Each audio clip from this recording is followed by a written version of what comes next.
নামাজের পরে বিশ্বনবীর সামনে বসে আবু তালহা কোরআনের তালিম শুনে বিশ্বনবীর সামনে বসে সময় দেয়। জোহরের নামাজের পরে সময় দেয়, আসরের নামাজের পরে সময় দেয়, মাগরিবের নামাজের পরে সময় দেয়, ইশার নামাজের পরে সময় দেয়, কিন্তু ফজরের নামাজের পর আবু তালহা সালাম ফেরার সঙ্গে সঙ্গে বাড়ির দিকে দৌড় দেয়। সাহাবায়ে কেরাম আওয়াজ করলেন, ইয়া রাসূলুল্লাহ সাল্লাল্লাহু আলাইহি ওয়াসাল্লাম, আপনার প্রিয় সাহাবী আবু তালহা মনে হয় মুনাফিক হয়ে গেছে। কারণ যারা মুনাফিক তাদেরকে তাফসীর কোরআন মাহফিল ভালো লাগবে না, মসজিদ ভালো তাদেরকে ভালো লাগবে না। বলেন তো আমরা মুনাফিক না মুমিন? আমরা কি বলেন ভাইরা? আমরা মুমিন নিজেকে দাবি করি, অবশ্য আপনারা খুব দ্রুতই চলে আসবেন। সাহাবায়ে কেরাম বললেন, আপনার সাহাবী আবু তালহা সে মুনাফিক হয়ে গেছে, মসজিদ ভালো লাগে না। আপনি কথা বলেন, আপনি আলোচনা করেন, বিশ্বনবীর জামানায় যখন কথা হয় আবু তালহা দৌড় দিয়ে বাড়িতে চলে যায়। এবার বিশ্বনবী মায়ার নবী সাহাবায়ে কেরামদেরকে ডাক দিয়ে বললেন, আগামীকাল যখন আবু তালহা আসবে ফজরের নামাজ পড়ার সময় তখন বলবে বিশ্বনবী আবু তালহাকে কিছু কথা বলবে। প্রায় এবারে ফজরের নামাজ পড়ার পরে আবু তালহাকে বলা হলো, বিশ্বনবী তোমার সাথে কিছু কথা বলবে। সালাম ফেরানোর সাথে সাথে এবার বিশ্বনবী বললেন, আবু তালহা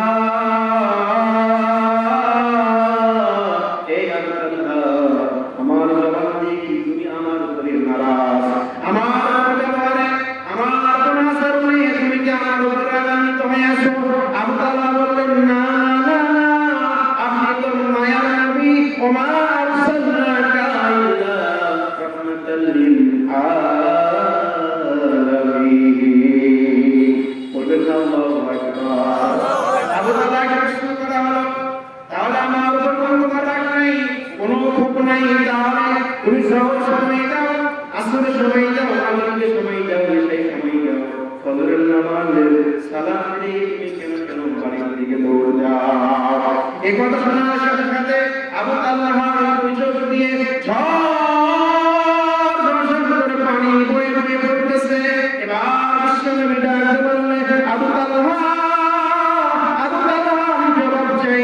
আমি বিশ্বনবী যখন আমাকে আল্লাহ তাআলা বলেছেন গোটা পৃথিবীর জন্য আমি রহমত, আমি বিশ্বনবী যখন কোরআনের কথা বলি তুমি কেন শ্রবণ করো না? আমি যখন তালিম দেই তালকিন করি কেন জবাব দাও?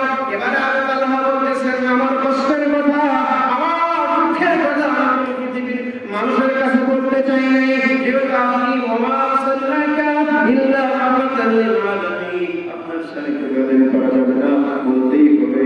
ও ভাইরা আমার, যদি বিশ্বনবী শুনতে চাই জালালপুরবাসী আপনাদের শোনার কি দরকার নাই?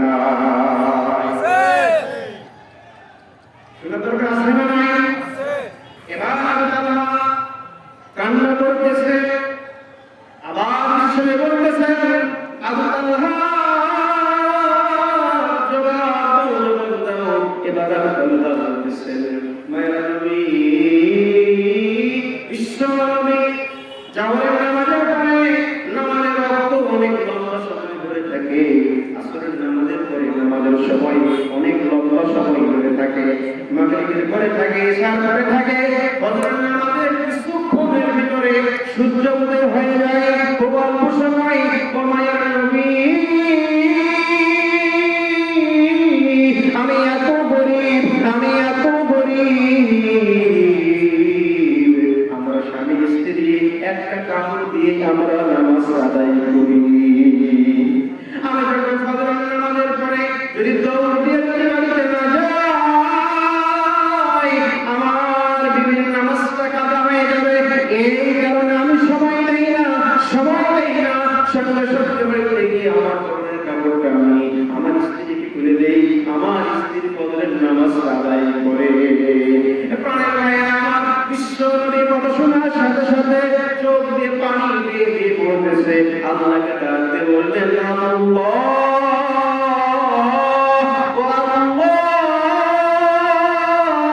আমি স্বয়ং মুহাম্মদুর রাসূলুল্লাহ